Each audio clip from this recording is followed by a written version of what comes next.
Welcome to the Danny Clinkscale Reasonably Irreverent podcast. Insightful and witty commentary, probing interviews, and detours from the beaten path. Every once in a while, we have to bring out the big dog. Yeah. Oh, God help us. It's time for Danny Unleashed. Sponsored by Easton Roofing, where integrity matters. Go to eastonroofing.com for more. We go from the calm, intelligent delivery of Randy Gizzarelli to the get your hands away, bombastic, he will bite, unbelievable, whirling dervish of elbows and teeth. Danny Clinkscale joins us here in the program. He is brought to you by our good friends at Easton Roofing. Joe Spiker and his fantastic team. They're the best. I don't know. I ain't climbing up on no roof. That's not happening in my world, nor should it happen in yours. And you definitely shouldn't trust anybody who's just banging on the door. We had more wind. I had more limbs down. We got hail coming through. We had a big hail coming. I don't know what it is. We hadn't had hail for several years, but you've been getting pounded. If that roof needs a look at, let Easton Roofing do it. Inspections are free. Estimates are free as well. No payment collected until you're 100% satisfied, whether it's your home or your business. Easton Roofing is Kansas City's best. Locally owned and operated, handling the entire metro, including Lawrence and Topeka. Getting you back to business, getting you back to life fast. That's what they do. Easton Roofing. Integrity matters. We're live here at a wonderful place, one of my favorite spots in Kansas City. Sullivan Steakhouse is where we are. Their incredible patio is a great spot to come hang out. So if you're ducking out of work, come on over and sit down and enjoy a nice breeze out on the patio or here in the bar area where we're broadcasting from. You can get some great takeout as well. It's kind of the star of the show. $150. They're fare for five. That's right. Basically dinner for five. Sullivan's Fare for Five. You can order it online right now. All you got to do is go on their website, sullivansteakhouse.com. Put your order in. You pick which one of the starters you want, cheesesteak egg rolls or spicy shrimp egg rolls. Select which salad you want. It's good for five. Fresh salad, Caesar salad, and then which one of your proteins. Get two of the sliced filet mignon, sliced ribeye, grilled salmon, and then select a couple of sides. Asparagus, Brussels sprouts, garlic mashed potatoes, mac and cheese. Great way to go tonight for dinner. It's Sullivan Steakhouse. That's right. You can just carry it out, delivery or takeout here at Sullivan Steakhouse. So don't wait around. Don't mess around. Get it right now here at Sullivan's. We'd love for you to stop on by, have a couple of pops with us. A couple of drinks here in the bar would be great. You can even get a gift card if you've got a birthday coming up. Buy a $100 gift card, get a $25 gift card for free for you to use. It's at Sullivan Steakhouse. Find out more information and find them online at sullivansteakhouse.com. Danny, how are you, my friend? I'm just fine. It's a wonderful spot to be at. You feel sort of high-tone and luxurious here, and there's this beautiful place, nice spot, plenty of room here right now. So come on in and fill it up, because I know it will, because I've been here at the happy hour a few times in my day, and it's a popular spot. So come on out. Yeah, live music as well from 6 to 9 tonight. So if you want a little atmosphere, I'll have that going on as well here at Sullivan's. Danny, where do you want to begin? Do you want to begin with where we left off with the good doctor, Dr. Randy Gizzarelli? A little Royals, or do you want to? We can branch out somewhere else and put a little gap in there if you want. Okay. Yeah. Let's talk about the Kansas City Chiefs and whether or not you believe they did finally release Isaiah Buggs, correct? You weren't here, so we didn't. Yeah, well, we just kind of mystified why, They got it done before camp. If it had dragged on to camp, I just didn't understand. I don't think there's really legalities, because, there was somebody on the Chargers or something who, was I think about the same time, or no, it was like during the time when he wasn't getting released. The guy did something on a Tuesday, and he was gone on a Thursday. It was like, hello? I am, and it is not a good look, but if there's maybe more, well, not maybe, more than any organization, if there's a franchise that can handle not having a good look right now, it's the two-time defending Super Bowl champion. So using the leeway you get by having the success they've had, I don't think it's the worst thing if you eventually get around to doing what has to be done, and they did that. It seemed like there was just no risk reward here. You know, I mean, what was really the upside of this guy? You know, he's been in he's 27. He's been on 3 different teams, I guess, or the Chiefs the third, at least 2 other teams. It just seemed like it was a lot of bother, and it wasn't a huge thing or anything. He hadn't been on the team. He hadn't really played. I mean, he's just on the practice squad, but just seems strange. That's all. Let me be clear. He would have been gone the moment. I would have a zero tolerance domestic abuse policy. Now, that's a dangerous thing to have. If you never want to make a mistake and lose talent, because accusations can come out. And are you going to let somebody go? And do you create an environment where you're incentivizing unhappy spouses to make things up? Right, but he had something that went on before him. I know. I think I would have released him just after the dog incident. The dog thing would have been enough for me as well. I don't disagree, but. In looking, why does a team that's been so smart about so many things they've done do something that we think seems to be just horrible PR-wise? There's got to be a reason. I don't think smart people do dumb things. I think an organization that's a winning organization can have a blind spot that isn't one that really generally has hurt them as far as football is concerned. I mean, I'm not. I don't disagree, and the most obvious, easiest answer is exactly what's going on with the Chiefs. That's the easiest answer there. But I also think in some ways when you have the championships, that also gives you the leeway to cut somebody. Yeah. Because it's not Patrick Mahomes. I think the problem is you don't ever want to be in a spot where you feel like, listen, we could go either way on this, but it's Pat. We want to keep him. And you don't want to set a precedent of like, no, we have like zero tolerance. I mean, I've talked to the NFL and the organizations in sports do not treat every player the same anyway. Agreed. So if you're just a borderline player, you don't have the jam that somebody who's an all-pro does.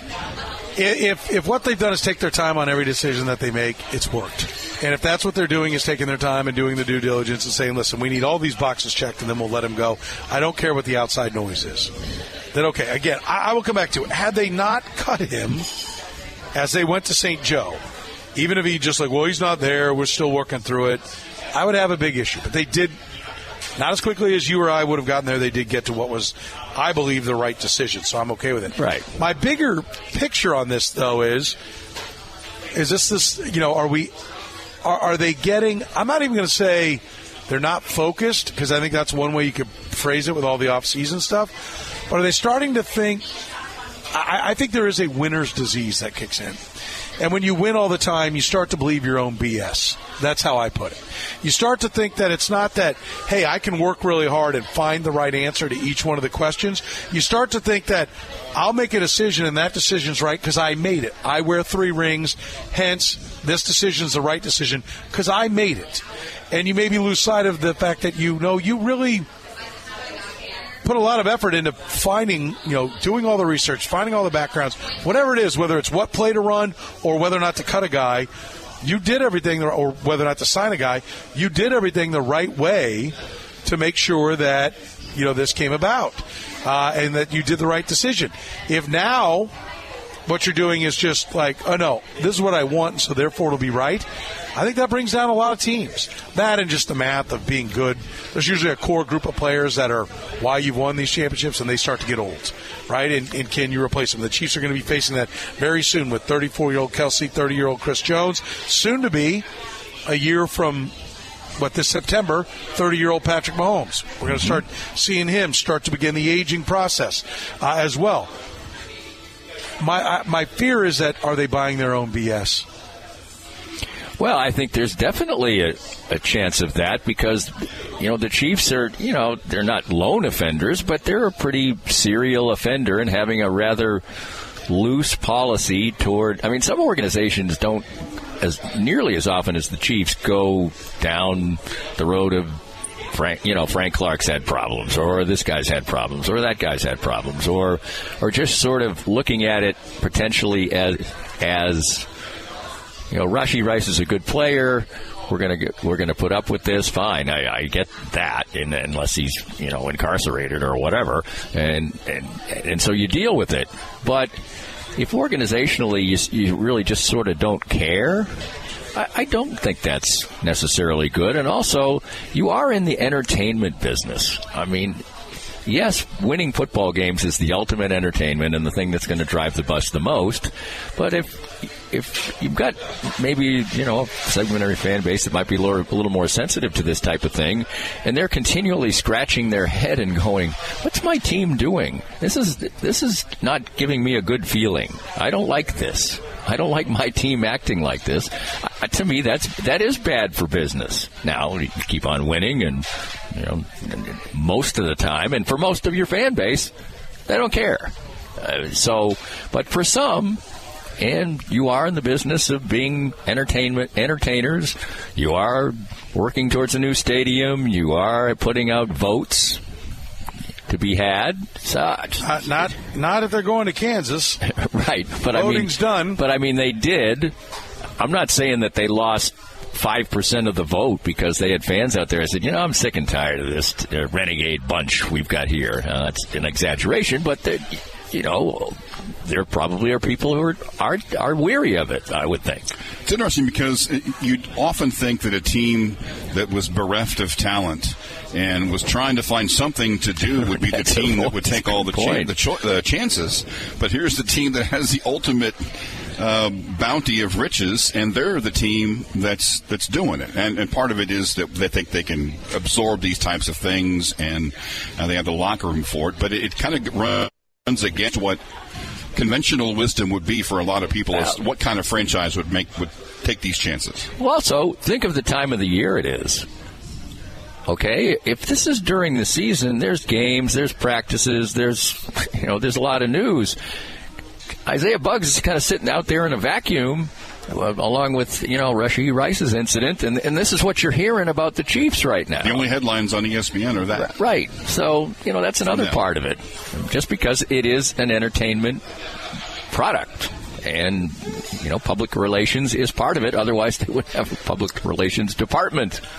So, anyway, it's certainly not the biggest deal in the world, but it becomes, I guess my point is, it becomes that much bigger a deal when nothing else is going on. Yeah, listen, I think in the end, they got to where they needed to go. This too shall pass. Question is, I'll come back to, do you think that they're hungry enough, focused enough, not drunk on their own success? Well, I think that the Chiefs also do have more leeway. They have the best quarterback. They have a Hall of Fame tight end. They have a Hall of Fame coach. They have a Hall of Fame defensive coordinator, I think. Hall of Fame defensive tackle. Yeah. You're right, a Hall of Fame defensive tackle. I should have mentioned that. So you can do some stuff wrong and still win the world championship. It's not like, and I guess that's your point in the fact that just because you win doesn't mean that all the things you did along the way were the right way to do it.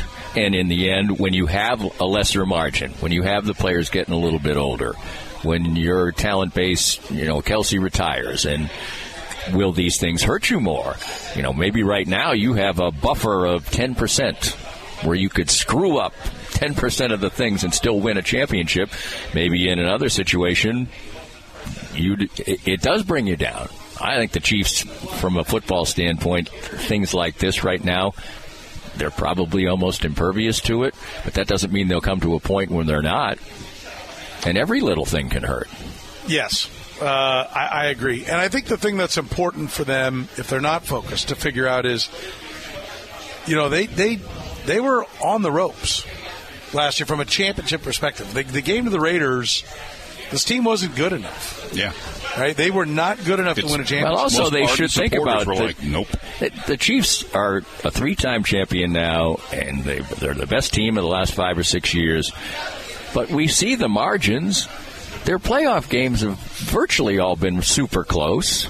The Super Bowls have all been super close. They've been losing in all of them. I mean, it's not like this is like a college football Bears. team or the 85 Bears or something. In whole, they're probably better than that era's Bears, but they haven't done that to an NFL season. Now, that doesn't usually happen anymore. I mean, the Patriots